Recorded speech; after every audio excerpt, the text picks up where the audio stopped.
পবিত্র কোরআনে কারীমের মধ্যে ঘোষণা করেন ইন্না দীনা ইনদাল্লাহিল ইসলাম, যে নিশ্চয় আল্লাহর পক্ষ থেকে পৃথিবীর বুকে কোন দিন মাযহাব ধর্ম যদি এসে তো একমাত্র দিন ইসলাম। অনেকেই আপনার তর্জমা করে যে ইন্না দীনা ইনদাল্লাহিল ইসলাম, যে আল্লাহর কাছে পছন্দনীয় ধর্ম, মনোনীত ধর্ম ইসলাম। তার মানে আরো ধর্ম আছে, এরকম না। যে আল্লাহর পক্ষ থেকে পৃথিবীতে যদি কোনো ধর্ম এসছে বা দিন এসছে বা মাযহাব এসছে তো একমাত্র ইসলাম। তা ব্যতীত পৃথিবীতে আর কোনো ধর্ম বা মাযহাব বা কোনো দিন বলে কোনো কিচ্ছু নেই, একমাত্র ইসলাম বা দিন। আর সেই ইসলাম, এবার ইসলাম এ হলো একটা মাযহাবের নাম, একটা ধর্মের নাম, একটা কমিউনিটির নাম, একটা সম্প্রদায়ের নাম। তো এই ইসলাম কে যারা ফলো করে তাদেরকে কি উপাধি দেয়? তো ইসলামের রুলস হলো, ইসলামের আইডেন্টিটি হলো, ইসলামের পরিচয় পত্র হলো যে কে ইসলামকে ফলো করে আর কে ইসলামকে ফলো করে না। ইসলামের ফলোয়ার্স হতে গেলে, ইসলামকে মান্যতা দিতে গেলে, ইসলামের অনুগতা অনুসরণ করার জন্য আপনাকে 5টা আইডেন্টিটি প্রুফ আপনাকে রাখতে হবে। যেমন ভারতীয় নাগরিক হতে গেলে ভোটার কার্ড, রেশন কার্ড, আধার কার্ড দরকার, সেই রকম ইসলামকে মান্যতা দিতে গেলে তারও কিছু আইডেন্টি কার্ড আছে, আইডি প্রুফ আছে, সেইগুলোকে আপনাকে আগে মান্যতা দিতে হবে, তবেই আপনি ইসলামের ছায়া তলে থাকতে পারবেন, নচেত না। যদি কেউ কারোর আধার কার্ড নেই, ভোটার কার্ড নেই, রেশন কার্ড নেই,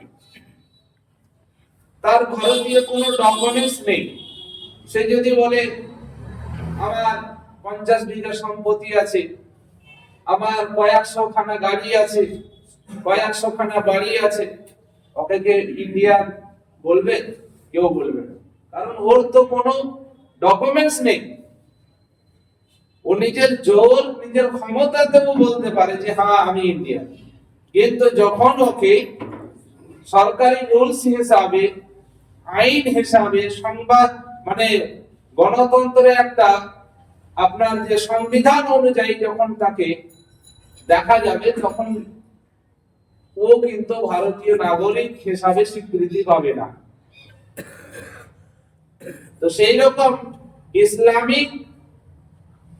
ইসলামের কিছু রুলস আছে, কিছু সিস্টেম আছে, কিছু তার আইডি প্রুফ আছে। যতক্ষণ পর্যন্ত ওই আইডি প্রুফ মানুষ না নিবে, ততক্ষণ পর্যন্ত সে পূর্ণ মুসলমান রূপে ইসলামের কাছ থেকে মুসলিম সার্টিফিকেট পাবে না। তো সেই ইসলামের রুলস হলো, প্রথম নাম্বার, প্রথম আইডি প্রুফ হলো কালেমা লা ইলাহা ইল্লাল্লাহ মুহাম্মাদুর রাসূলুল্লাহ সাল্লাল্লাহু তাআলা আলাইহি ওয়াসাল্লাম। এটা হলো ইসলামের প্রথম আপনার আইডি প্রুফ। তারপরে দ্বিতীয়, এটা প্রথম আইডি প্রুফ। এই প্রথম আইডি প্রুফটা কেউ বাহ্যিকেও করতে পারে, কেউ অন্তরেও করতে পারে। তো এই আইডি প্রুফটা এটা প্রথম স্টেপ। এবার বাকি আর 4টে আছে, যেটাতে আপনার প্রুফ দেবে, আপনার পরিচয় দেবে যে হ্যাঁ এ মুসলমান। তার দ্বিতীয় স্টেপ হলো নামাজ, পাঁচগানা নামাজ, 5 ওয়াক্তের নামাজ। এর কুফর আর ঈমানের মধ্যে তফাৎ করবে, যে কাফিরের আর মুমিনের, মুসলমানের, কাফির আর মুসলমানের মধ্যে এর ডিবেট তৈরি করবে, তফাৎ তৈরি করবে, পার্থক্য তৈরি করবে। যে নামাজকে যে একসেপ্ট করে নেবে, নামাজ যে পড়বে, বোঝা যাবে এ মুসলমান। আর নামাজ থেকে দূরে থাকবে, সে পরিচয় দেবে যে নামাজ, যে মুসলমান যে হবে সে নামাজকে ছাড়বে না, আর মুসলমান থেকে যে বাইরে যাবে তার কাছে নামাজের কোনো আহমিয়ত নাই। হাদিসে পাকের মধ্যে এসেছে মান তারাকা সালাতা মুতাম্মিদান ফাকাদ কাফার। কেউ যদি জেনে বুঝে ইচ্ছাকৃত ভাবে এক ওয়াক্তের নামাজকে ছেড়ে দেয়, ওই ব্যক্তি বড় ধরনের গুনাহ করে। আগেকার সাহাবে کرام তো কাফির ধ্যান ধারণা করে, কিন্তু বর্তমান যুগে এটা যদি কুফরের ফতোয়া দেওয়া যায় তাহলে কেউ বাঁচবে না। তার জন্য কাফির তো ডাইরেক্ট বলা যাবে না, সে বড় গুনহগার, গুনাহে কবিরা করলো, এটা তার প্রতি হুকুম লাগা যেতে পারে। এবার বারবার যে গুনাহে কবিরা করবে, তার উপরে কিন্তু কুফরের ফতোয়া লেগে যাবে। বারবার যখন গুনাহে কবিরা, বড় গুনাহটাকে বারবার যখন সে দোহরাবে, একের অধিক যখন করতে থাকবে, তখন তার উপরে কুফরের ফতোয়া পড়ে যাবে। তো গুনাহে কবিরা যে নামাজকে ইচ্ছাকৃত ভাবে জেনে বুঝে ছাড়বে, সে বড় গুনাহার হকদার হবে। বড় গুনাহ তার আমলনামায়ে আমালে লেখা হবে, এবং বারবার সে যখন ছাড়বে তখন কুফর আর ঈমানের মধ্যে তার একটা ব্যবধান এসে যাবে, একটা প্রশ্ন দাঁড়িয়ে যাবে যে সে মুসলমান আছে না নেই। কারণ ইসলামী আইডেন্টি কার্ড, এটা আইডি প্রুফ নামাজ। তারপরে তৃতীয় হলো রোজা,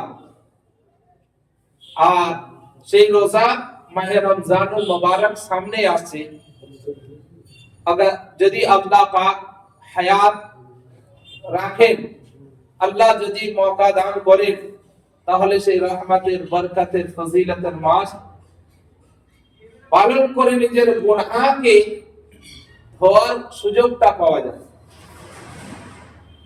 কিন্তু এই সমস্ত বরকত ও ফজিলতের মাসকে পাওয়ার পরেও মানুষ অনেক রকম অবহেলা, অবজ্ঞা, অনেক রকম বাহানা করে কাটিয়ে দেয়।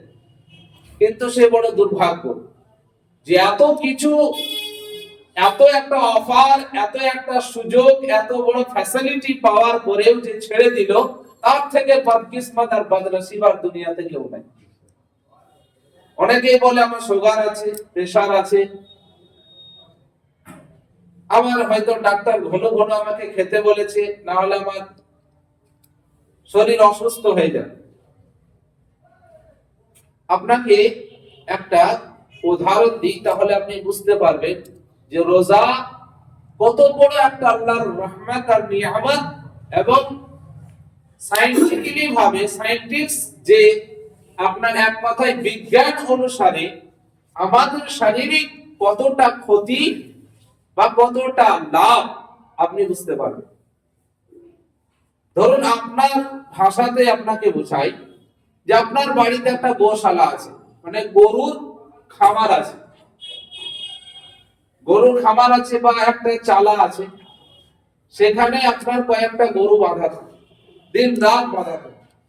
তো সেই গরু পেশাব করে, ও ওর গোবর পড়ে, ওর মানে আপনার বৃষ্টির পানিও পড়ছে যেটা এসে, তো সেই গরুকে যদি ওখান থেকে না সরানো হয়, তো দেখবেন যে ওইখানটায় মানে কিচাইন হয়ে একদম ওই জায়গাটা কাদা কাদা হয়ে থাকে, শুকায় না। তো ওই জায়গাটাকে শুকাতে হলে প্রথমত আপনাকে পানি ফেলা বন্ধ করতে হবে, আর ওই জায়গাটাকে খিচা মারা বন্ধ করা বাদ দিয়ে তাকে ছেড়ে দিতে হবে। যখনই টান পাবে, পানি পাবে না, তো অটোমেটিক কিন্তু ও শুকাতে লাগবে। আর যখন শুকিয়ে যাবে তখন ওই কিচড় কাদা আর ওই জায়গাতে থাকবে না। আর যতক্ষণ পর্যন্ত আপনি গরু বাঁধা বন্ধ না করবেন, পানি ফেলা বন্ধ না করবেন, ততক্ষণ পর্যন্ত ওই জায়গাটা কিন্তু শুকাবে না। অনুরূপ আমাদের শরীরের মধ্যে যে সমস্ত ব্যাকটেরিয়া, যে সমস্ত জীবাণু, যে সমস্ত বিষ খাবারের মাধ্যমে প্রবেশ করছে, ভিতরে যাচ্ছে, অতক্ষণ পর্যন্ত ওই বিষগুলো নির্মূল ভাবে আপনার শেষ হবে না যতক্ষণ পর্যন্ত আপনি শরীরকে টান না দেবেন, খাবার বন্ধ না করবেন। তো ওই শরীরে যেমন চালাতে, ওই গোশালাতে পানি ফেলা বন্ধ করলেন, একদিন টান দিয়ে দিলেন, দুদিন টান দিলেন, 3 দিন টান দিলেন, দেখবেন অটোমেটিক ওটা শুকাতে লেগেছে। তো সেই রকম আপনার শরীরে সারাদিন যে খাবার, সেই খাবারটা যখন টান দেবেন, তো দেখবেন আপনার শরীরের মধ্যে যে সমস্ত আপনার খারাপ জিনিসগুলো আছে, শরীর যখন খাবার না পাবে, তো ওই খারাপ জিনিসগুলোকেই ও রিফাইন করতে শুরু করবে, আর আপনার শরীরের সমস্ত আবর্জনাকে ও শোষণ করে ওকে শেষ করে দেবে, আর শরীরকে আপনার শক্তি জুগিয়ে পুরোপুরি শরীরকে আপনার সুস্থতা দান করবে। এটাই হলো আল্লাহ পাকের সবথেকে বড় নিয়ামত, বলুন সুবহানাল্লাহ। যার মাধ্যমে মাহে রমজানুল মুবারক 30 দিন ফরজ করা হয়েছে। আর এই 30 দিন ইসলামের মধ্যে রোজাকে ফরজ করা কারণ কি? 29 দিন মানে আপনার 20 দিন কেন করলো না, 15 দিন কেন করলো না, বা 12 মাসে হয়তো 5 দিন বা 6 দিন বা 4 দিন প্রতি মাসে কেন করলো না? টানা কন্টিনিউ 12 মাসের মধ্যে এক মাস রোজাকে কেন ফরজ করলো? এইরকম এই বিষয়টাকে মানে রিসার্চ করার জন্য বিভিন্ন মানে ধর্মীয় মানুষেরা তারা রিসার্চ করছে, রিসার্চ করে দেখছে যে ইসলামের মধ্যে যা কিছু ক্রাইটেরিয়া দেওয়া হয়েছে, যা কিছু কাজ দেওয়া হয়েছে, প্রত্যেকটা কাজ মানুষের শরীরের মানে আপনার কল্যাণের জন্য, মঙ্গলের জন্য, তাদের পার্থিব জীবনের সমস্ত কিছু অঘটনা দুর্ঘটনা থেকে বাঁচানোর জন্য আল্লাহ পাক তাদেরকে ইবাদতের মাধ্যমে তাদের শরীর চর্চা করার একটা সুযোগ দান করেছে, বলুন সুবহানাল্লাহ। এটা রোজার একটা বড় ফজিলত। তো রোজা ইনশাআল্লাহ আল্লাহ পাক যদি হায়াতে রাখেন বা সুযোগ দান করেন, তো নিয়ত করবেন আগে থেকেই যে হ্যাঁ ইনশাআল্লাহ মাহে রমজানুল মুবারক আল্লাহ যদি তৌফিক দান করেন তো আদায় করব। কোনো বাহানা নয়, কোন রকম মানে অবহেলা বা কোনো অবজ্ঞা বা কোনো রকম ওই রকম মানে আপনার কোনো কিছু দোহাই না দিয়ে রমজানকে আদায় করার চেষ্টা করব। তো নামাজ আর রোজা, তারপরে তৃতীয় হলো আপনার মালদার যে ব্যক্তি, মালিকে নিসাব যে হয়েছে, ওই ব্যক্তির উপরে যাকাত ওয়াজিব। যাকাত তার উপরে ওয়াজিব। মালিকে নিসাব কে হবে? আপনি কি করে জানবেন যে আমি মালিকে নিসাব হয়েছি না হয়নি, আমার উপরে যাকাত ওয়াজিব আছে কি নাই? আপনি জানবেন কি করে? তো হাদিসে পাকের মধ্যে খুব সুন্দর একটা ফর্মুলা দিয়েছে। এইবার এটাকে সবাই নিজের মতো বুঝতে চায়, আর যে যখন যে রকম বুঝতে চায় সে সেই রকমই বুঝে ফেলে, আর উপরকেও সে তখন ওইটাই বোঝাতে চায়, এর মধ্যে একটা ডাউট থেকে যায়। আসলে কিন্তু তা না। কোরআন ও হাদিস খুব সূক্ষ্ম বিচার দিয়ে গেছে। এবার কোরআন ও হাদিসকে বুঝতে গেলে কোরআন ও হাদিসের ফর্মুলাতে বুঝতে হবে, তবেই আপনি বুঝতে পারবেন। নচেত যদি আপনি নিজের জ্ঞান দিয়ে মানতে চান তাহলে তো আপনি ঠকার খাবেন। নাহলে আপনাকে ছোট্ট একটা উদাহরণ দিই, যে নিজের জ্ঞান দিয়ে যদি মানতে যান ঠকার খাবেন কিভাবে। যেমন হজের মধ্যে অনেক ফরজ আছে, কিন্তু উমরা হজের মধ্যে দুটো ফরজ আর দুটো ওয়াজিব আছে। তো দুটো ওয়াজিবের মধ্যে হলো একটা ওয়াজিব যে সাফা মারওয়াতে আপনাকে দৌড় লাগাতে হবে, সাফা মারওয়াতে আপনাকে দৌড় মারতে হবে, 7 চক্কর লাগাতে হবে। সাফা থেকে স্টার্ট হবে, মারওয়াতে শেষ হবে। সাফা থেকে আপনি দৌড়তে লাগলেন, এখন দৌড়তে পারে না যেহেতু এখন ভিড়, একটা ওই গ্রিন লাইট দেওয়া আছে, সাফা থেকে নামতেই একটুকু যতদূর গ্রিন লাইট আছে অতটুকু আপনাকে একটুকু দৌড়ার মানে অ্যাক্টিং করতে হবে। তারপরে ওই গ্রিন লাইট পার হয়ে গেলেন, এবার আপনি নরমাল হাঁটতে শুরু করলেন। আবার যখন মারওয়া থেকে ফিরবেন তো দেখবেন আবার ওই সাফা ওঠার আগে একটুকু গ্রিন লাইট আছে। এটার কারণ কি? এর কারণ হলো যে হযরতে সাইয়্যিদা মা হাজেরা রাদিয়াল্লাহু তাআলা আনহা কে যখন হযরতে ইব্রাহিম আলাইহিস সালাতু তাসলিম বিবি সারার কথা এবং আল্লাহর হুকুমে ওই কয়েক দিন বা কয়েক ঘন্টার বাচ্চা হযরত ইসমাইল আলাইহিস সালাতু তাসলিম কে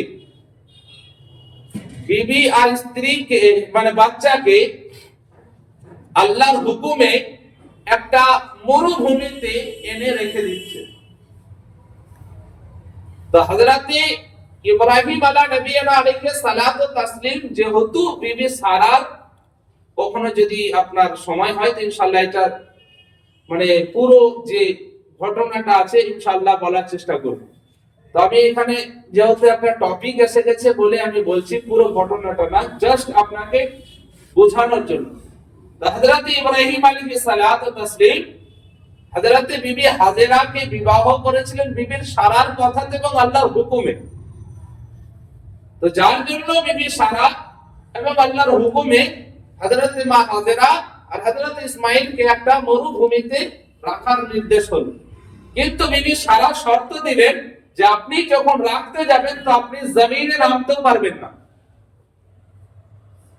তো বিবি সারা কথা শুনে হযরত ইব্রাহিম আলাইহিস সালাম হযরত ইসমাইল আর হযরত বিবি হাজেরাকে নিয়ে ওই যে জায়গাতে কাবা শরীফ আছে ওই চত্বরে হযরত বিবি হাজেরা আর হযরত ইসমাইল আলাইহিস সালামকে রেখে দিলেন।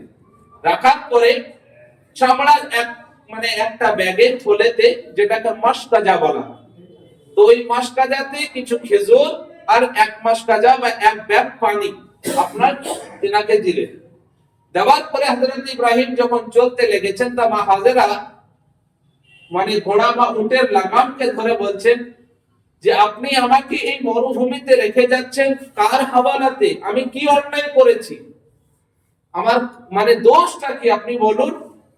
হযরত ইব্রাহিম চুপ আছেন। হযরত মা হাজেরা কয়েকবার প্রটেক্ট করলেন, হযরত ইব্রাহিম চুপ আছেন। এমন অবস্থায় মা হাজেরা বলছেন এটা কি আল্লাহর হুকুম? মা হাজেরা জিজ্ঞাসা করছেন হযরত ইব্রাহিমকে যে এটা কি আল্লাহর হুকুম? হযরত ইব্রাহিম বলছেন হ্যাঁ আল্লাহর হুকুম, মাথা নেড়ে দিলেন।